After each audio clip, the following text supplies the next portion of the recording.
m'appelle Tony Ballantines. J'ai ce pouvoir en moi. Je peux tuer. Yes! Sans toucher. Je suis un no-touch master.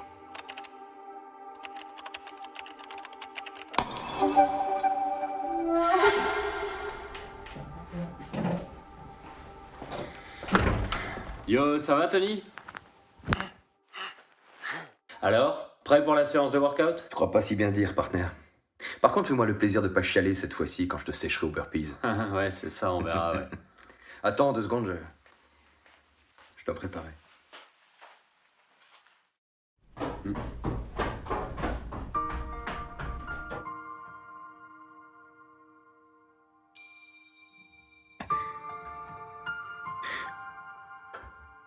Ça aurait été son anniversaire aujourd'hui. Je sais. Et ça va toi? Allez, va.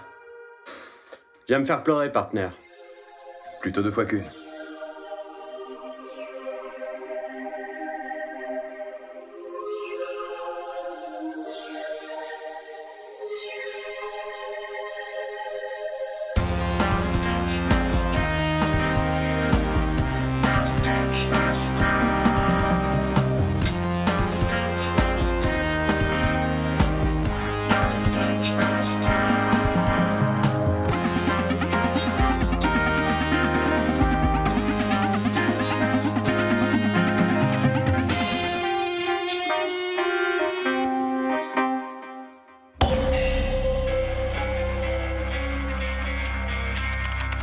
Seigneur Kane, nos gars viennent de l'identifier. C'est bien l'unité Dragon. Bien. Et qu'en est-il des préparatifs? Tout est prêt, Seigneur Kane. Parfait. Je déclare donc l'opération Démon ouverte.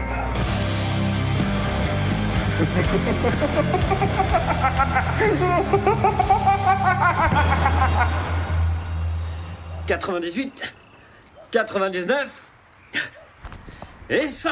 Top! Eh bravo Jack. C'est bien, hein? Quelle vitesse, t'as encore amélioré ton record. Et 100. Alors, t'es fier de moi, partenaire? Évidemment. Mais fais attention à pas trop en faire quand même. C'est quoi ça? C'est pour ma récup, Tony. Et puis, je veux gagner en masse. T'as pas besoin de ça, Jack. Arrête de focaliser sur le physique. Ta vraie force n'est pas là. C'est bon, relax, Tony. T'es pas mon père. Qu'est-ce que tu fais là? Oh, excuse-moi, Tony, j'ai pas fait attention, je te demande pardon. T'inquiète, non, ça va.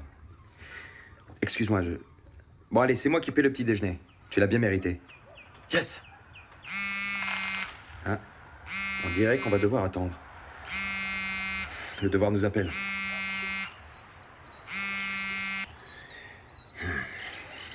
Oui, opérateur? Agent spécial Tony, agent spécial Jack. Nos gars ont des infos, il y a eu des fuites. Le groupe terroriste qu'on cherche depuis des mois vient de réapparaître. Je vous transmets les coordonnées d'une planque qu'on vient de localiser. Ok, entendu, Bill. Nous sommes sur le coup. Je n'en doute pas. Faites quand même gaffe à vous, les gars. Ça sent pas bon du tout. Tu crois pas si bien dire. Jack, tu peux me dire qui sont ces 2 types là-bas? Mais depuis quand ils sont là, eux? Excusez-moi, vous cherchez quelque chose?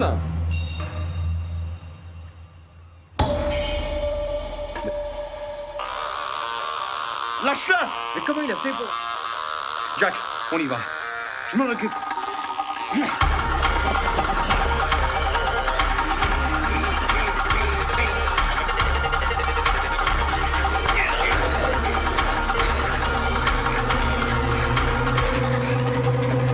Arrêtez-vous! Je crois que vous avez quelque chose qui appartient à mon ami. Je me trompe? Non, voilà comment ça va se passer.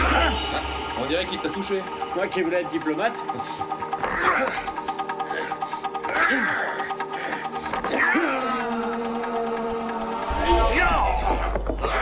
Jack, en formation.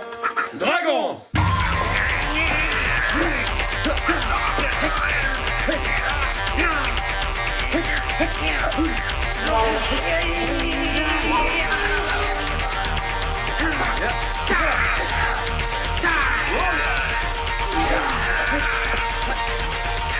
Yeah.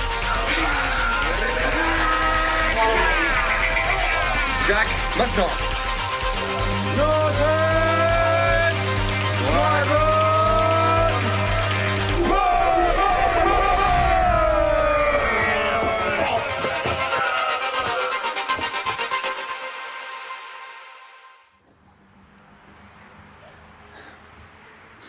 Joyeux anniversaire, mon amour. Attends, Tony, regarde ce que j'ai trouvé. Akuma, c'est du japonais. Ça signifie... Démon.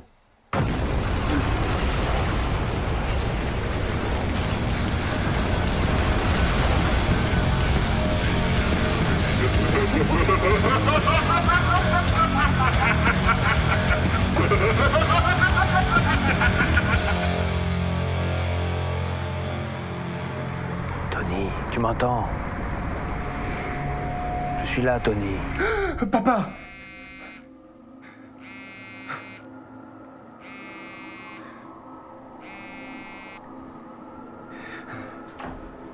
C'est la merde. Il y a encore eu un attentat dans le centre. 300 morts dénombrés pour l'instant et ça fait que grimper. C'est pas possible, ils peuvent pas nous faire ça. Ok, on se rappelle. Qu'est-ce qui se passe? Le gouvernement va dissoudre l'unité Dragon. Quoi? Non, c'est... Ils déconnent, pas maintenant. Ils ne nous font pas confiance, ils préfèrent envoyer l'armée pour régler ça. Et les dommages collatéraux, ils y pensent? C'est politique, Jack. Ils ont peur de nous, ils se rassurent. Salaud de politique. Ne nous laissons pas envahir par la haine, Jack. Bill est de notre côté, et ça nous suffira. C'est la lumière qui manquait à notre ciel assombri par ce chaos qui est tombé sur nos têtes. Je peux pas rester les bras croisés, Tony. Je suis un dragon. Les dragons n'existent plus, Jack. Malgré la décision du gouvernement, nous avons décidé qu'il en serait autrement. Nous fîmes le choix de la résistance. Renaissant de ses cendres, notre unité de lutte devint une unité de l'ombre. Elle fut rebaptisée Phénix.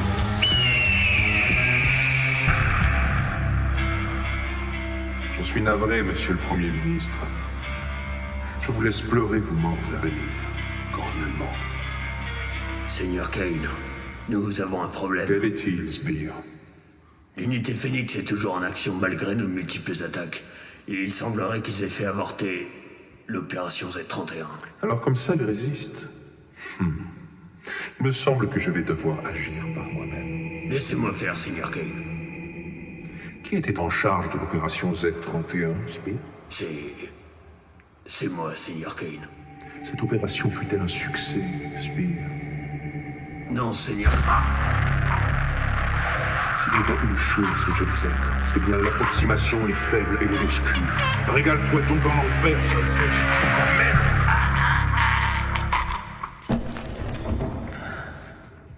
Tony, la partie commence enfin et c'est moi qui fais l'ouverture.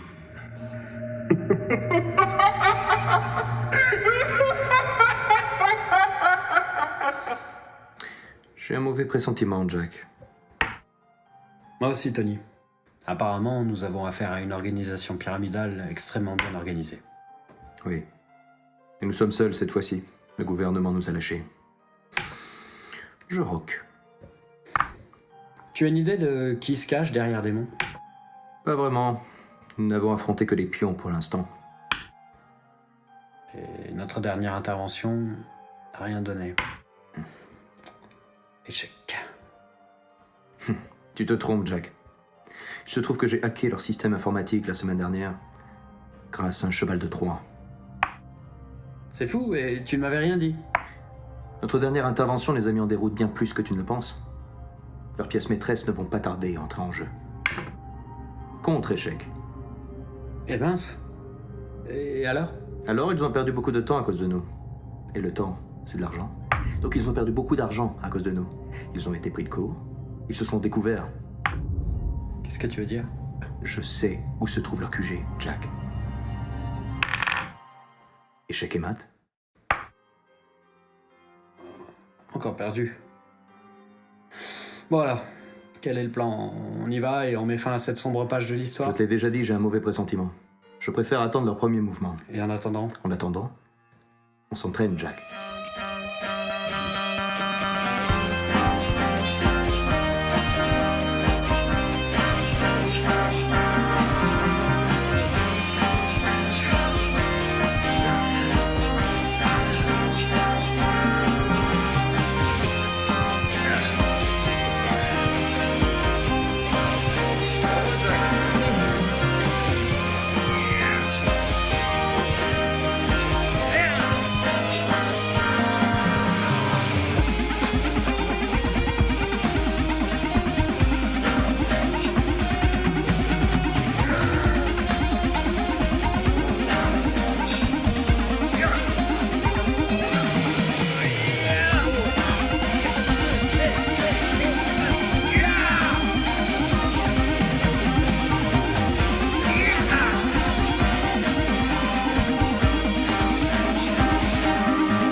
Hey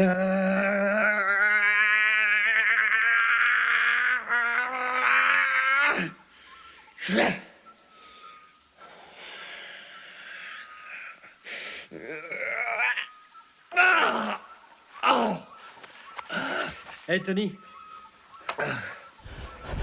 Je suis pas encore prêt. c'est normal Tony. D'après la légende, le seul homme à avoir réussi à maîtriser cette technique, c'était Jésus de Nazareth. Il a vaincu Satan dans le désert grâce à elle. Je sais. Pourtant, je sens que... Ménage-toi Tony. Tu pourrais y laisser la vie. Tu as sans doute raison.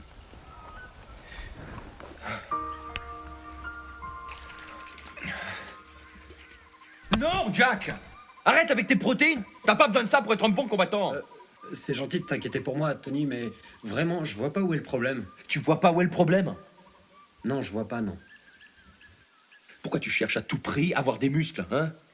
Je me sens bien dans mon corps. T'es accro, Jack! Sérieusement. Tu commences à m'inquiéter, tu peux pas... Laisse-moi, Tony. Mais regarde-toi, toi, avec ton collier, t'es bloqué dans ton passé, t'es accro à ton malheur, tu te complais dans ta merde! Putain!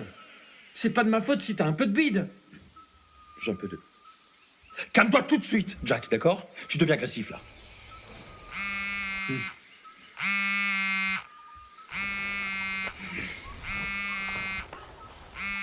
Agent Phoenix, Tony, Agent Phoenix. Oui, opérateur, nous Nous écoutons. avons une alerte de niveau pourpre. Veuillez immédiatement rejoindre... Allô, opérateur, vous m'entendez? Nous avons perdu le contact. Bill? Bill, tu m'entends? Allô, Phoenix. Ici Démon. Qui êtes-vous? Votre opérateur vient malheureusement de nous quitter.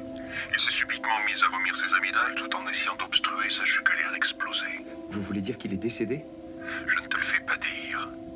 Tony! Ça va, Tony? Je sais pas ce qui m'arrive. Il est pas loin, Jack, je le sens. On peut l'avoir, on peut le coincer. Ok, j'y vais. Rejoins-moi en suivant. Attends, Jack! N'y va pas tout seul, j'ai un mauvais pressentiment. Ça va aller, Tony. Excuse-moi pour tout à l'heure. On en parle quand je reviens? Attends, Jack! J'ai vraiment un mauvais pressentiment.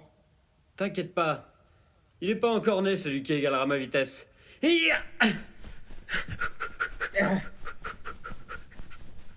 Oh, Jack!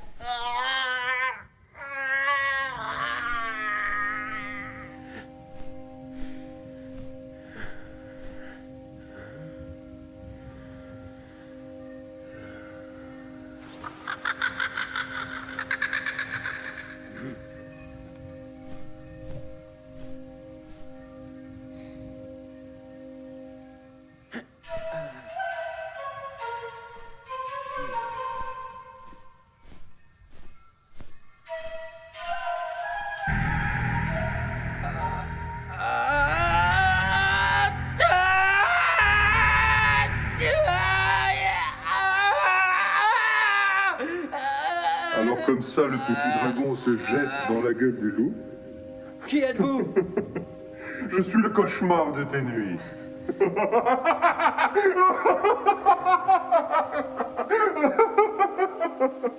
Noted Dragon Punch! C'est tout ce que t'as en stock.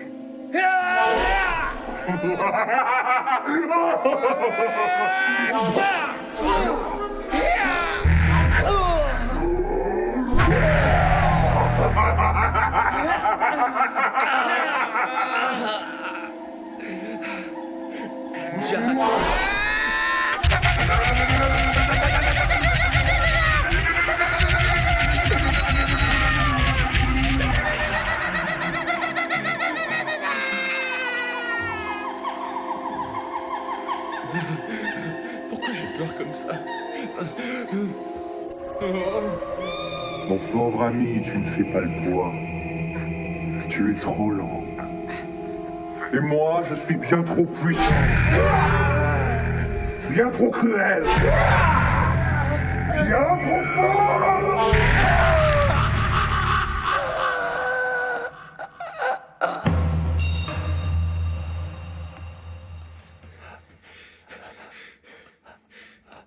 Jack! Hey Jack, fais gaffe, reste couché, faut que tu restes calme. Il est trop puissant. Trop cruel. Trop fort. Ouais. Raconte-moi, qu'est-ce qui s'est passé? No touch. No touch. Quoi? No touch. No touch. Le tueur est un no touch master? Hey, fais-moi le plaisir de pas chialer, partenaire. Je chialerai pas, Jack.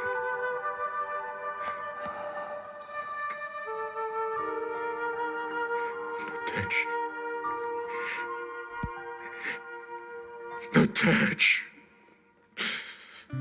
No touch.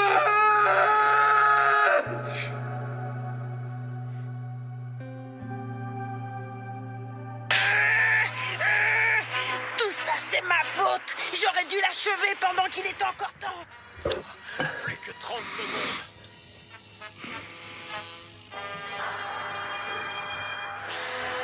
Adieu, les amis. Goku, non, tu ne vas quand même pas. Qu'est-ce qu'il y a? Plus que 10 secondes. Qu'est-ce qu'il y a? Pourquoi tu me regardes comme ça? Hein? Au revoir, Gohan. Mais dis-le. Dis-le que t'as honte de moi. Dis-le. Oui, Jack est mort à cause de moi.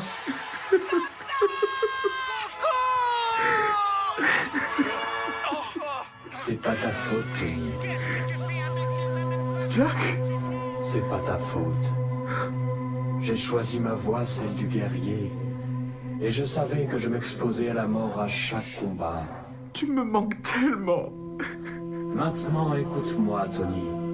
Venge-moi de ce terrible meurtre. Je ne suis pas capable, Jack. J'ai si peur. Tu as peur de ta solitude? Laisse-moi t'offrir un peu de moi. Touche-moi, Tony. Touche-moi.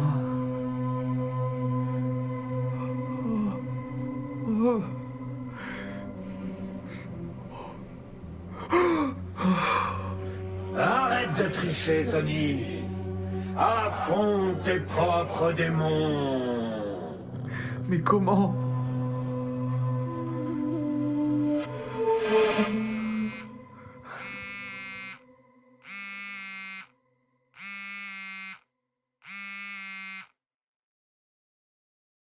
Allô?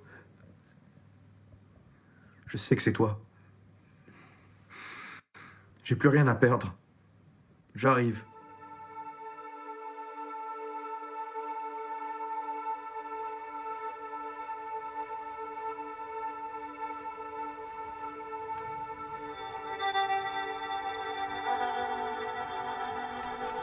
L'ange corrompu chassé du paradis n'a pas d'autre choix que de devenir démon. N'est-ce pas, Tony? Dans mon souvenir, tu t'étais chassé tout seul. Kane.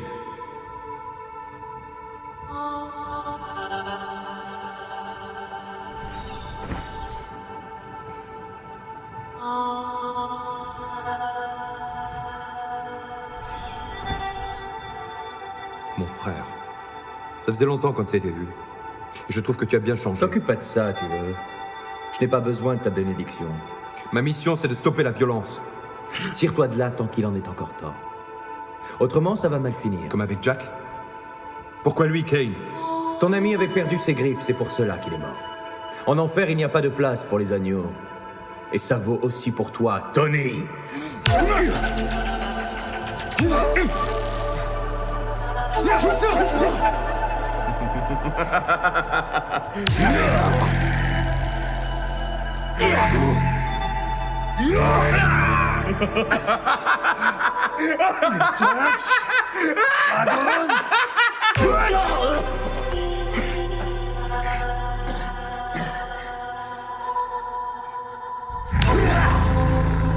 Dans nos veines, c'est le même sang qui coule, Tony. Un sang qui appelle le sang. Mais avant que tu meurs, sache que c'est moi qui ai tué papa. Quoi? Papa? C'est impossible. C'était donc toi? Oui. Et en tuant le père, je me suis enfin senti vivant. Tu es responsable de la mort de mon père et de celle de mon meilleur ami. Ça commence à faire beaucoup, Kane. Finissons-en, Tony. Réglons cette affaire par un beau fratricide.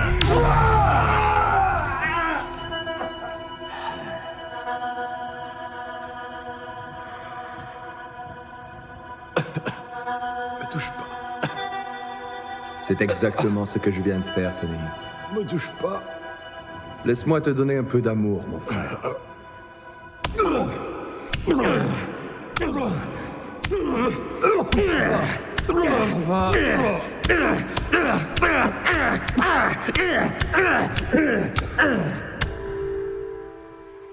Tony. Papa. Tony. Mon fils. Oh, bah alors. Qu'est-ce que tu fais là? Il est où ton frère? Oh, qu'est-ce qu'il y a? Tu le vois celui-là, là? Tu le vois celui-là, là? Tu le vois? Tu me dégoûtes. Casse-toi, casse-toi, je te dis. Pourquoi tu chiales encore? Hein? T'es une femme? T'es une gonzesse? Regarde ça, tu vois ça? Tu vois ça? Ça, c'est la vérité, ça. Toi, t'es une merde, t'es une grosse merde. Je ne t'aime pas.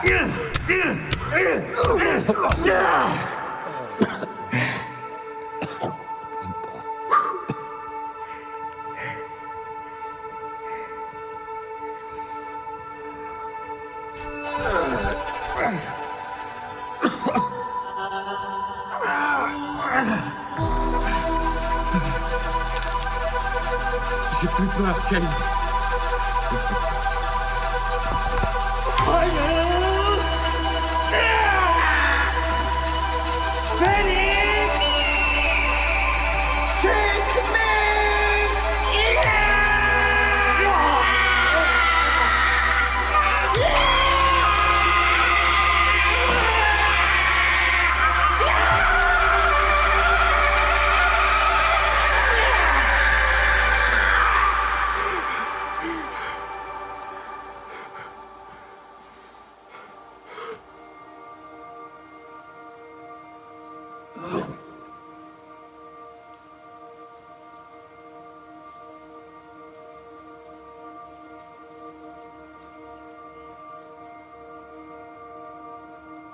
Le grand combat, c'est contre soi-même. La victoire, c'est d'avoir compris ce que l'on veut et d'y croire. Jean-Claude Van Damme. Je m'appelle Anthony Ballard, j'ai 33 ans et je vis seul. Depuis quelques années, je suis passé maître dans l'art de ne pas toucher. Ne pas toucher. Ne pas me laisser toucher. Ne pas me laisser atteindre, traverser, déplacer, ne plus m'émouvoir de rien. Donc mentir, tricher et finir par ne plus rien sentir. Juste fuir tout contact à l'autre. Récemment, j'ai perdu un ami. Mon seul ami. Je croyais... Jack!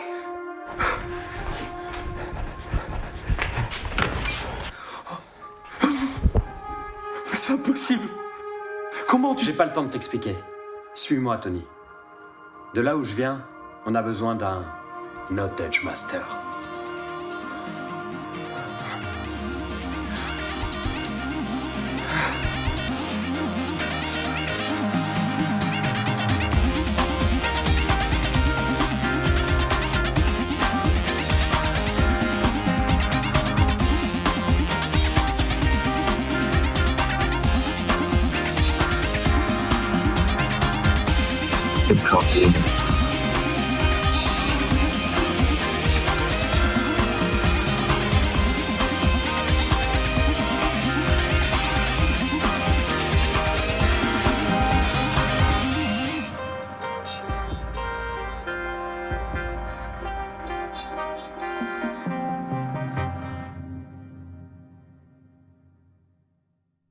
Ton micro.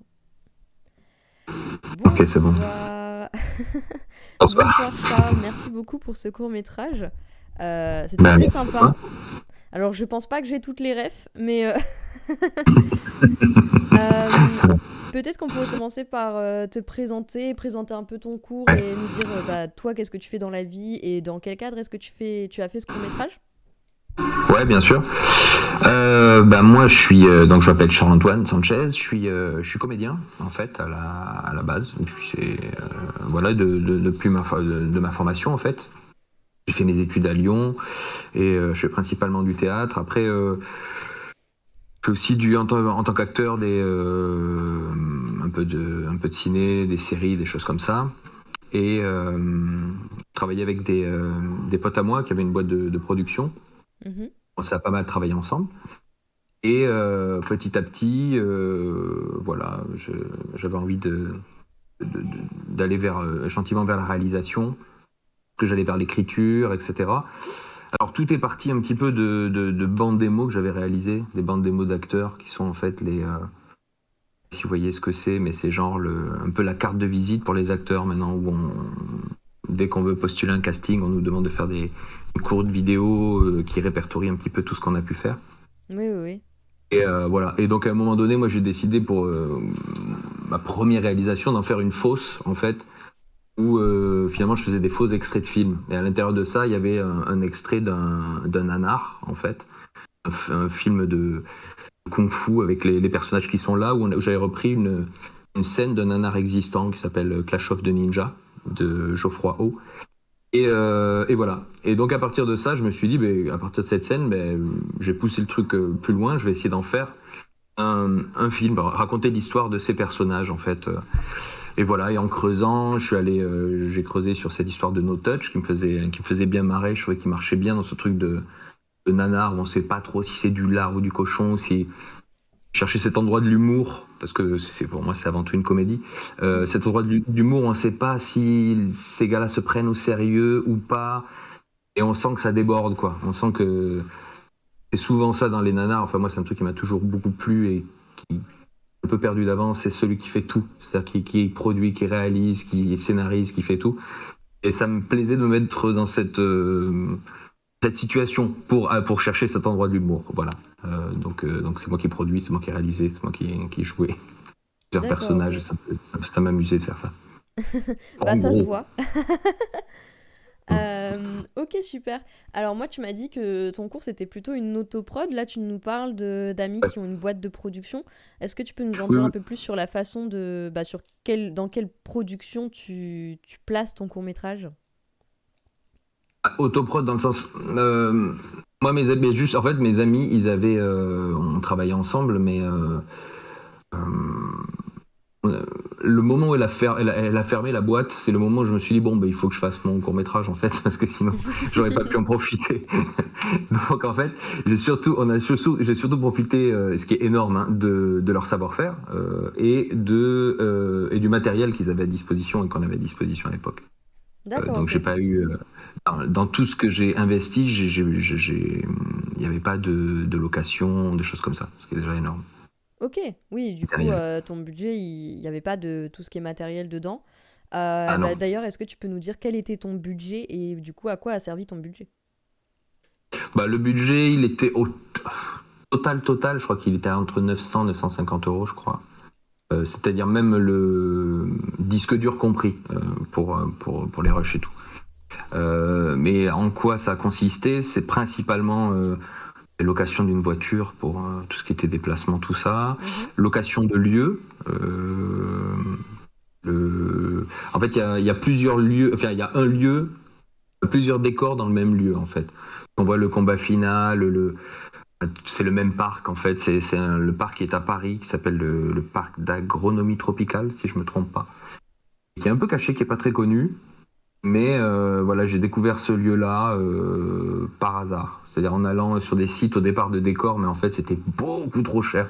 Et puis ça correspondait pas parce que forcément la location de décors, il s'occupait de l'électricité, tout ça pour des grosses équipes de tournage. Moi c'était pas le cas. Là, nous on était maximum 6, je crois, par jour de tournage à chaque fois, acteurs compris. Enfin c'était vraiment le plus artisanal possible, voilà. Et finalement, je me suis rendu compte que le lieu que je cherchais, c'était à Paris, ça appartenait à la mairie de Paris. Et donc, je les ai appelés. Et c'était beaucoup moins cher que ce qui était prévu. Ça revenait à peu près à 150 € jour, je crois. Oui, ouais. Alors qu'au départ, on m'en demandait 2000, je crois. Donc je me suis dit, c'est pas pareil. Non, c'est pas pareil. Ouais, et puis j'avais plusieurs lieux dans le même lieu, donc c'était super. Donc voilà, j'ai eu ça. Et puis la bouffe, essayer de nourrir les gens, principalement. Voilà, des petites broutilles, des accessoires, des choses comme ça. Puis après, ça grimpe vite. Hein.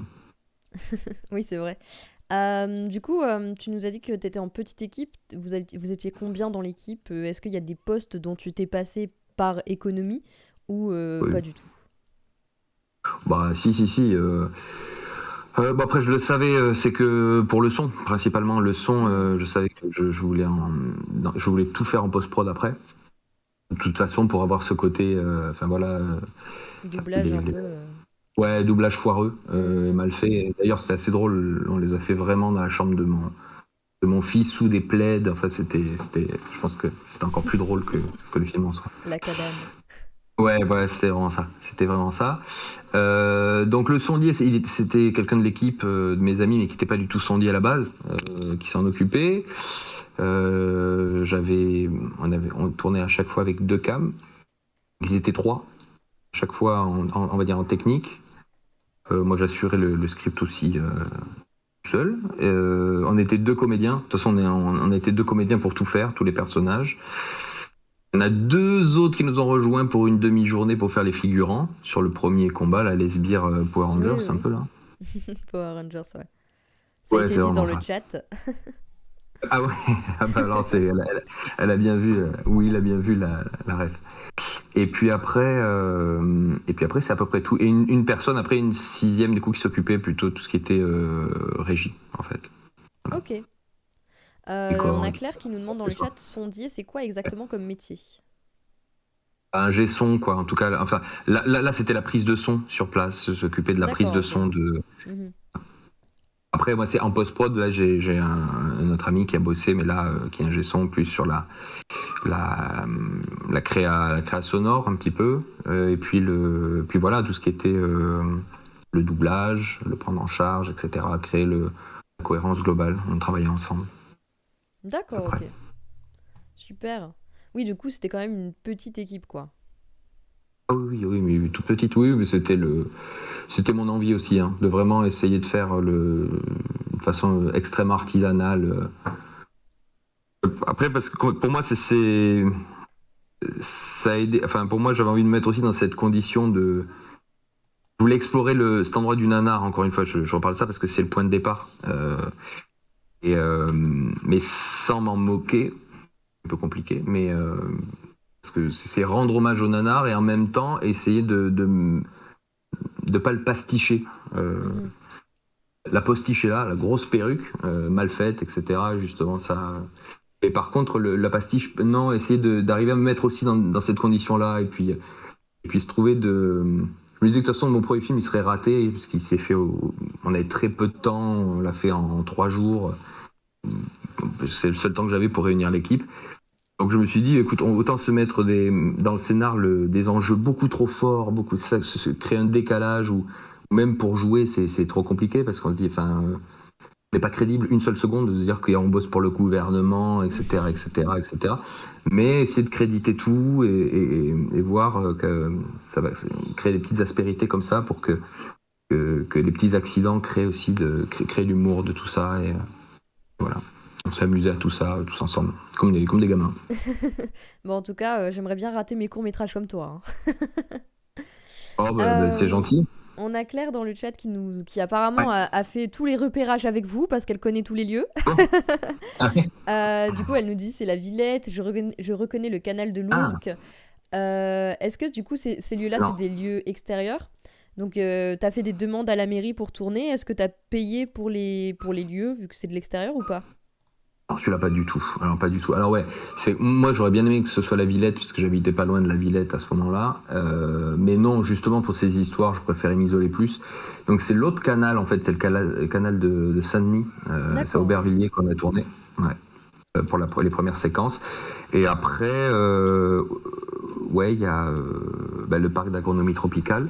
Là, j'ai dû faire la demande, obligé, c'était un parc public, tout ça. Et ça n'a pas raté. Hein. Dès qu'on est arrivé le premier jour, ils nous ont demandé l'autorisation directe. Donc, il n'y a que pour celui-là que j'ai payé des droits. D'accord, on était resté 2 jours. T'as pas fait d'autorisation pour les autres lieux? Oh non, c'était pirate. Non, c'était pirate. D'accord, ok.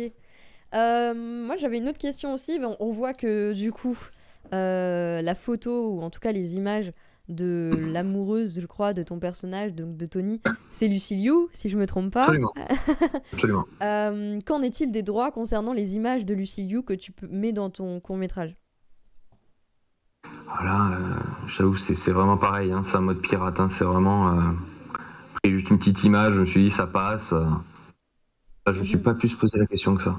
Oui, je pense plutôt vers la fin, aux séquences de films Ouais, que tu as ouais. mis. Là, je pense qu'il y aurait un tout petit peu plus de problèmes là-dessus. Ouais, non mais ça c'est clair, mais c'est pour ça que déjà je l'ai fait hyper courte, donc que ce soit vraiment suggéré et voilà, et modifié. Et en plus remodifié en post-prod où forcément les détourne, etc. Un petit peu pour pas que... Et juste de la citation, quoi, après on les place. Oui. Non, mais tout à fait. C'était juste Et ouais, faudrait pas voir que ça m'entende s'il y dessus. avait eu de la prod là-dessus ou pas du tout. Ah non, il y Claire avait qui nous pas... dit ça porte pas atteinte à son image, donc ça va, non? Ah bah j'espère pas, non, j'espère pas. Après c'était... J'espère que Lucy Liu voilà. est sympa et qu'elle trouve ça sympa. Ouais, bon après, on est tellement petits que de toute façon, Oui. elle ne retrouvera pas. Attention, Oui, je pense aussi. On n'est pas dupes, on n'est pas dupes. Non, puis de toute façon, ici, dans cette émission, on passe beaucoup, comme tu dis, de films pirates où ça filme sans autorisation, enfin des choses comme ça. Il n'y a pas du tout de souci là-dessus. Justement, tu parlais de post-prod par rapport à ces images-là. On voit qu'il y a une vraie esthétique à la post-prod, donc combien de temps? Parce que tu nous as dit que vous avez tourné en 3 jours. Combien de temps ça vous a pris de faire la post-prod? Je vois que Claire aussi, elle a remarqué la typo qui est très sympa au début. Enfin, la typo générique cool. est sympa. Moi, j'ai aussi remarqué l'effet un peu décalé en rouge, là. Enfin, les petits effets au début. Alors, je sais pas si c'est pendant... Ouais, voilà. Si c'est pendant tout le film ou si c'est juste au début, je pense que... Au Si fur et à les talons, on a mesure, j'ai travaillé plus comme fait gaffe. ça, Mais... que ça pave, que ce soit pas, même que ce soit pas très joli. Ouais. Si. Alors du coup, combien de temps est-ce que ça a pris tout ce processus et justement, comment ça s'est passé ce processus avec ton monteur ou ta monteuse? Est-ce que tu peux nous en parler un peu? Ouais, bah c'est moi qui montais principalement.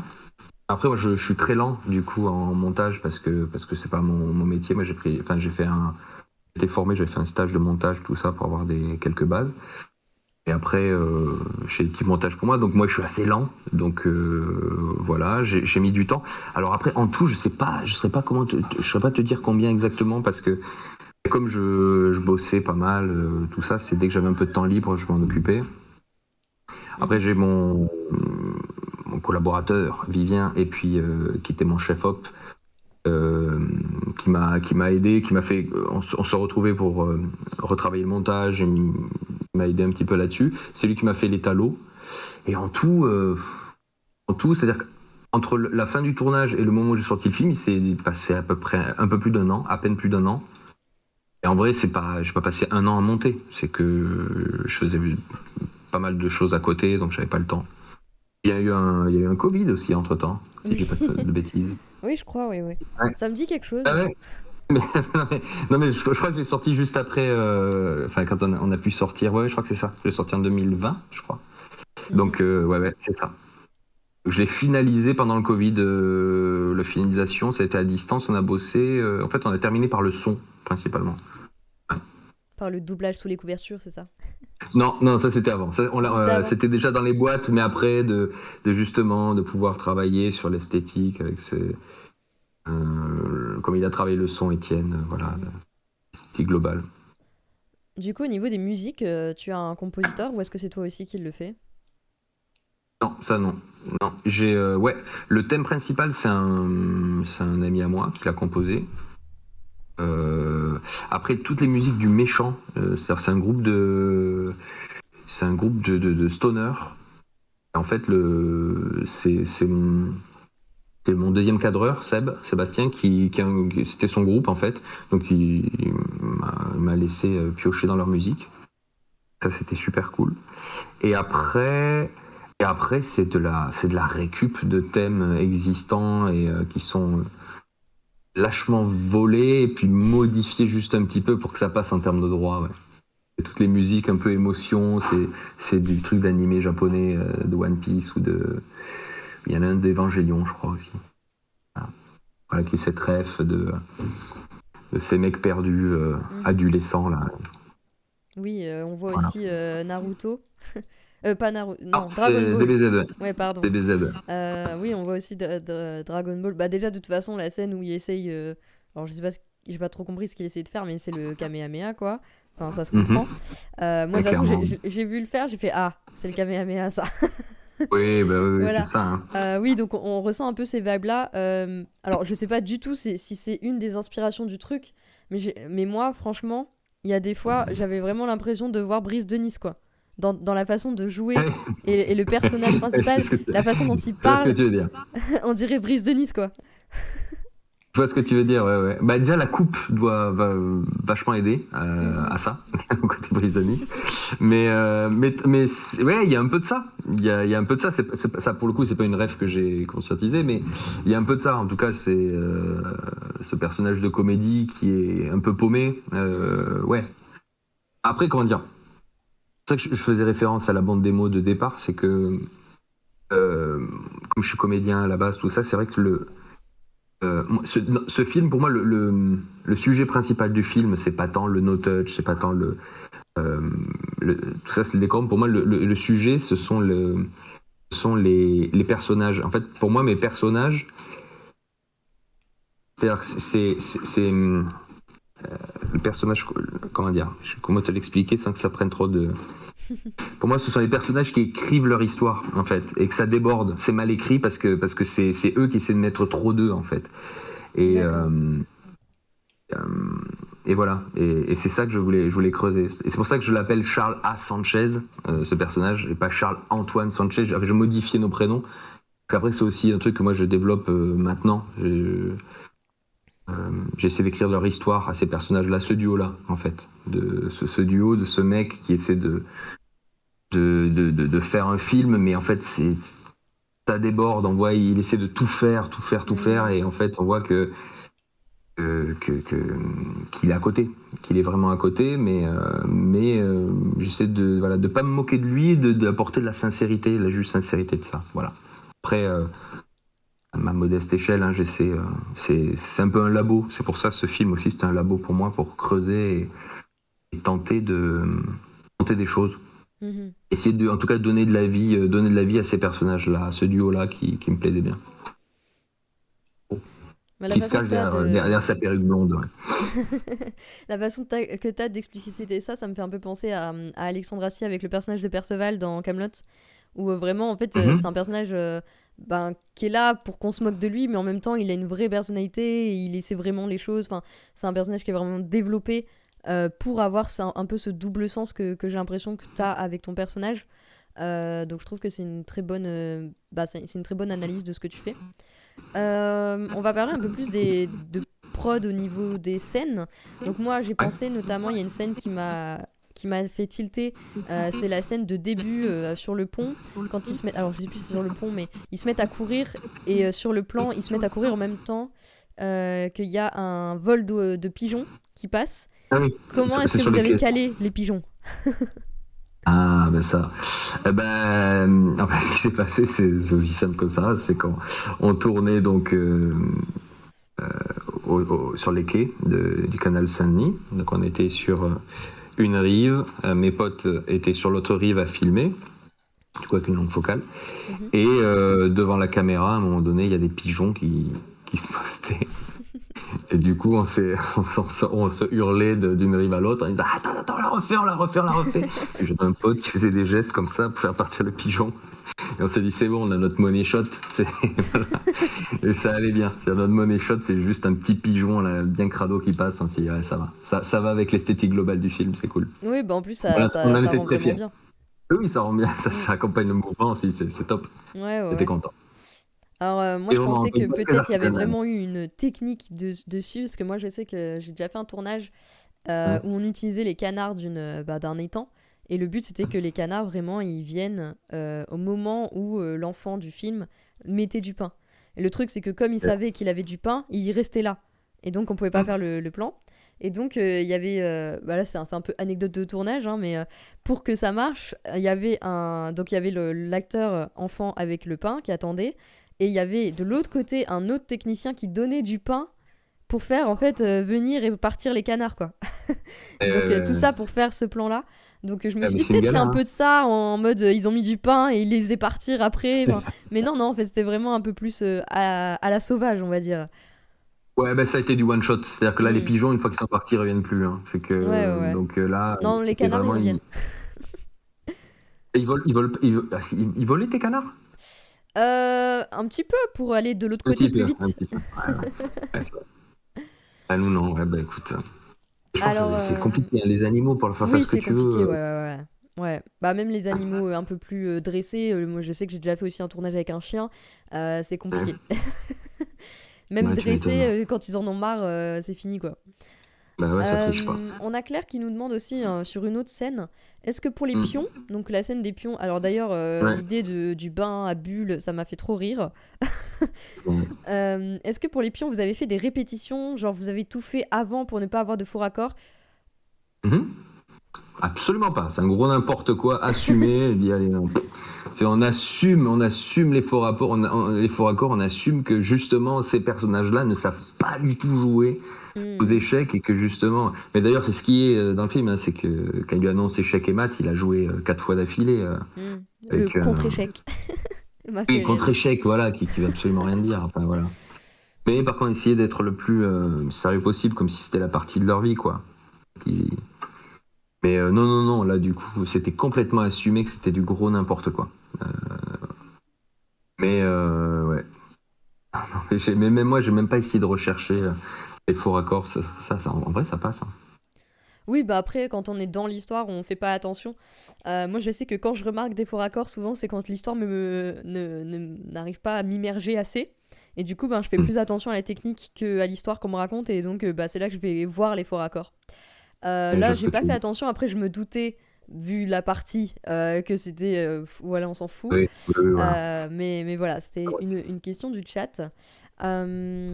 J'avais une autre question qui vient de sortir de mon esprit. Alors, j'espère qu'elle va revenir. Ça arrive souvent, t'inquiète. Alors, attends, ça va revenir. Je vais la retrouver. C'était... ça avait un rapport avec ça, je pense. Ah mince! Tinabule? Non, c'était pas la bulle. Ah, je ne sais plus. Bon. Eh ben, c'est pas très grave. Non, c'est pas grave. Ça me perturbe, mais c'est pas grave. Ok, super. Donc, ça m'embête quand même. Ah si, ça y est, j'ai retrouvé. C'est bon. Donc, c'était par rapport au fait que du coup, le méchant, en fait, c'est toi aussi. Enfin, c'est toi aussi qui le joue. Comment ça s'est passé, le fait de jouer ces deux personnages? Est-ce que t'avais une doublure? Enfin, comment ça s'est passé? Est-ce que tu peux nous expliquer un peu Ma doublure, c'était mon partenaire, c'était Julien qui mettait de la perruque de l'autre et on en faisait tout à deux. Donc oui, c'était lui qui me doublait. Ouais. Exactement, mon copain Julien. Et puis, comment ça s'est passé après? Chant contre chant. Hein. Oui, parce qu'on voit quand même des plans larges, mais comme c'est sur le côté, on voit pas trop. Ouais, voilà. Et puis comme le méchant, il a ses cheveux bruns longs, on voit il fait pas tout à fait la même taille. Il est un tout petit peu plus petit que moi, Julien, et il est plus costaud. Mais non, ça c'est lui. Sur les plans larges, c'est lui, et sur les plans plus serrés, de toute façon, c'était du chant contre chant. Donc là, il me donnait la réplique en face et on refaisait la scène. Voilà. D'accord. Et ça n'a pas été trop compliqué pour toi de faire, parce que... Alors comment au tournage est-ce que vous avez fait ça? Est-ce que tu as d'abord fait toutes tes scènes? J'imagine que c'est ce que tu as fait, mais tu as d'abord fait toute ta partie en tant que Tony et ensuite toute ta partie en tant que l'autre? Ouais, c'est exactement ça qui s'est passé. Puis on n'avait pas le temps, et puis en plus le temps changeait ce jour-là, le dernier jour, donc il fallait qu'on se grouille. Donc en fait, j'ai pas trop posé de questions, et en fait comme je faisais un peu tout sur le, enfin tout, je peux pas tout faire évidemment, mais comme je gérais je faisais le costumier un petit peu, je gérais les costumes parce que j'ai une costumière qui a bossé dessus sur le truc. Et oui, d'ailleurs le truc de Kane au début, ça il fait partie d'un film qui est connu. Il a des cornes au début. Non mais Kane le méchant, il a un masque en cuir là, avec des cornes, un machin. Et en fait, elles sont dans un film français de...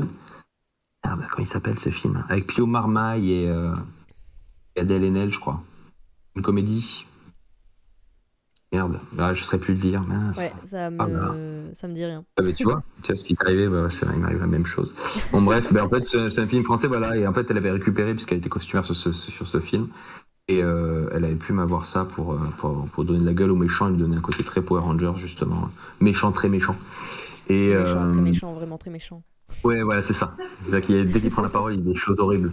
Et puis il a tué leur père, parce que, voilà, il est très méchant. Et donc voilà, donc c'est vrai que comme je faisais pas mal de choses sur le moment du tournage, je n'avais pas trop le temps de réfléchir à comment je le fais. Voilà. Là tu fais le gentil, là tu fais le méchant, et puis c'est parti. Let's go. C'est assez drôle. Mais du coup, quand il y a le masque dans les scènes un peu plus... Alors moi déjà, il y a un petit détail qui m'a fait beaucoup rire, c'est qu'il se retrouve dans des genres de... Alors je sais pas si c'est des souterrains ou des trucs un peu de garage ou quoi. Mais donc ils se retrouvent là-dedans, mais ils ont un Mac. ça, le détail qui m'a fait beaucoup rire. Et du coup, est-ce que c'est toi qui le joues quand on le voit dans ces scènes-là où il y a le masque, ou est-ce que tu as demandé à quelqu'un d'autre Non, c'est moi. C'est moi. Ouais, c'est moi qui voulais le faire. J'y tenais trop. J'aimais bien ce méchant. C'est trop bien de faire les méchants. Et puis il était vraiment très méchant celui-là, donc je me suis dit bon ben voilà. Non, c'est moi, c'est moi qui l'ai fait. Ouais. Et pareil, et Julien, le sbire, le fameux sbire, qui est nommé 1000 fois, là, le sbire, c'est Julien, c'est mon partenaire, c'est Jack, celui qui joue Jack. C'est Jack. L'idée, ça me faisait rire qu'on fasse tous les personnages et que ça se voit un petit peu quand même qu'on fasse tous les personnages, quand le spectateur soit pas dupe. Personnellement, j'ai pas remarqué, donc ça va. À part le méchant, une fois qu'il enlève son masque, quoi, mais sinon, j'ai pas marqué. Enfin, j'ai pas remarqué. Okay. Alors on va se faire une dernière petite question avant la fin. Donc ton court-métrage est sur Sofa VOD, donc nous on connaît un peu ici Sofa parce que je suis aussi on est un peu partenaire aussi sur certaines émissions, donc ça m'arrive d'aller chez eux, de les aider dans des émissions et qu'ils viennent chez moi m'aider dans des émissions. Donc ils sont très gentils, ils m'ont autorisé à passer ton cours parce qu'il n'est pas en exclu chez eux, donc voilà. Donc c'est cool. Donc tu es chez Sofa, donc c'est de la diffusion, c'est une plateforme de diffusion. Déjà, je t'autorise bien sûr à donner ton code, et surtout, est-ce que tu peux nous expliquer un peu ta démarche de diffusion? Parce que je vois que ton cours il est sur YouTube, mais il est quand même sur Sofa. Est-ce que tu peux nous expliquer un peu? Ouais, bien sûr. Alors sur Sofa, alors cette histoire de code, le code, moi c'est No Touch, voilà, le code d'affiliation. Donc c'est facile à retenir. Et comment ça s'est passé? Eh bien, moi dès le départ, ce film, je voulais qu'il soit sur YouTube. J'avais envie de ça. Pas comme ça, libre d'accès. Pas trop dire pourquoi. Ça me plaisait bien. Et puis par rapport aux références qu'il avait, ce côté à la fois nanar, mais aussi dans l'écriture, ce côté un peu animé, les références qu'il avait, je trouve qu'il avait sa place sur YouTube. Et puis une chose l'autre, j'ai participé à une soirée à Lyon où ils diffusaient des courts-métrages, plusieurs courts-métrages, et il y a l'équipe de Sofa VOD qui était dans la salle, etc., et ils m'ont proposé de participer, de faire partie de leur catalogue en fait sur leur plateforme de streaming. Et donc je me suis renseigné, j'ai vu ce qu'ils faisaient, je trouvais ça super pour la jeune création, mais tout le petit cinéma indépendant, tous les courts-métrages. Donc voilà, donc je me suis dit pourquoi pas, il pourrait être là et rencontrer peut-être notre public. Parce qu'après c'est vrai que YouTube, moi ça me plaît bien sur le principe. Après dans la réalité, c'est vrai que t'es noyé de toute façon. Donc oui. Donc à moins de... Après je vois que ton cours il a quand même 2000 vues sur YouTube, ça va, c'est pas mal. C'est super, j'avoue, moi j'étais le premier très étonné. Mais pour être honnête, je pense que les 2000 vues, je pense que ce sont les amis et les amis d'amis. Je pense qu'avec ce film, il a commencé à rencontrer notre public, il a rencontré les amis d'amis ou des trucs comme ça, mais finalement... Il y a peu de gens que je ne connais pas ou qui n'ont pas de lien qui l'ont vu, je crois, en fait. Ou alors ils ne m'ont pas contacté. Mais voilà, ça reste un petit film humble et voilà. Et en tout cas, c'est un très beau film, comme le dit aussi Claire, c'est super. Ça y est, ça fait déjà une demi-heure qu'on est ensemble, donc je vais devoir passer à la suite. Mais en tout cas, merci beaucoup pour ton court-métrage. Je Merci vous à toi renvoie, pour pour ceux qui l'accueil ont et envie tout ça. d'aller voir la chaîne la chaîne de Charles et son court-métrage, le lien dans le chat. Je te remercie. N'hésite pas, si tu veux mettre des liens vers tes réseaux ou quoi que ce soit, tu peux le faire sur Discord dans du coup, dans le salon écrit Talk Short. Il y en a un autre. Ok. Tu peux mettre tes réseaux là. Bien, ouais, je veux bien. Pareil, le chat, si vous voulez rejoindre le Discord, je vous mets le lien dans le chat. Et puis, je te souhaite une bonne soirée. Je t'invite à regarder la suite si tu as le temps. Et, Avec grand plaisir. et voilà. Bonne soirée, merci beaucoup. Merci pour tout et bonne continuation. À très Salut, bientôt. toi aussi.